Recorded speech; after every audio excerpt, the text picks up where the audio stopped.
நம் குடியிருப்பு நம் பொறுப்பு சங்கம் கலைக்கப்படுகிறது.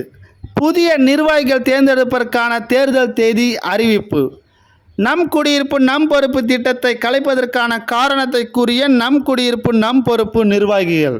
தமிழ்நாடு நகர்ப்புற வாழ்விட மேம்பாட்டு வாரியம் பெரும்பாக்கம் திட்ட பகுதியில் உள்ள அடுக்குமாடி குடியிருப்பு 18வது பிளாக்கில் நம் குடியிருப்பு நம் பொறுப்பு திட்டத்தில் 2022ஆம் ஆண்டு நவம்பர் மாதம் முதல் கட்டிட பராமரிப்பு கட்டணம் மாதந்தோறும் ரூபாய் 750 மற்றும் சங்க சந்தா தொகை ரூபாய் 50ஆக மொத்தம் 800 ரூபாயை மாதந்தோறும் 10ஆம் தேதிக்குள் வசூலிக்கப்பட்டு வந்தோம். 18வது பிளாக்கில் 91 வீடுகள் உள்ளன. பல பேர் பராமரிப்பு கட்டணம் கட்டாமல் அனைத்து சலுகையும் அனுபவித்து கொண்டு வருகின்றனர். பலமுறை சங்கத்தின் சார்பில் அறிவிப்பு நோட்டீஸ் வழங்கியும் கண்டு காணாமல் இருக்கின்றன. சிறிதேனும் தண்ணீர், மின்சாரம், லிப்ட் சேவைகள் தடை ஏற்பட்டால் சங்க நிர்வாகிகளை தரைக்குறைவாக பேசுவது, மிரட்டல் விடும் செயலில் ஈடுபட்டு வருகின்றன. சில பேர் பல வீடுகளை வாடகைக்கு விட்டு வாடகை பணம் மட்டும் பெற்றுக்கொள்கின்றன. கட்டிட பராமரிப்பு கட்டணம் கட்டாமல் உள்ளன.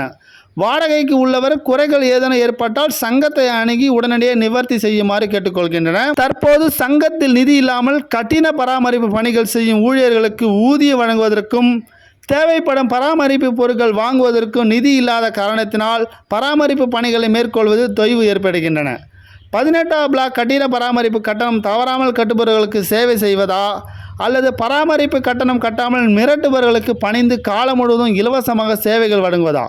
அதற்கு எதற்கு நம் குடியிருப்பு நம் பொறுப்பு திட்டம்? 18வது பிளாக் இருக்கின்ற ஒரு பொதுநல சங்கம் தேவையா? 9/5/2024ஆம் ஆண்டு நாங்கள் பொதுக்குழு நடத்த உள்ளோம். அன்று புதிய நிர்வாகிகள் பொறுப்பு ஏற்பார்களா அல்லது 18வது பிளாக்கில் பொதுநல சங்கம் கலைக்கப்படுமா என்று நாங்கள் முடிவெடுக்க உள்ளோம் என்று 18வது பிளாக் நம் குடியிருப்பு நம் பொறுப்பு திட்டத்தின் சங்க நிர்வாகிகள் கூறினார்கள். குறிப்பாக சில மாதங்களுக்கு முன்பு இந்த 18வது பிளாக் பொதுநல சங்கம் மற்ற சங்கங்களுக்கு உதாரண சங்கங்களாக காணப்பட்டது. தற்போது நிதி பற்றாக்குறையால் உதிர்ந்து போன சங்கமாக காணப்படுகிறது.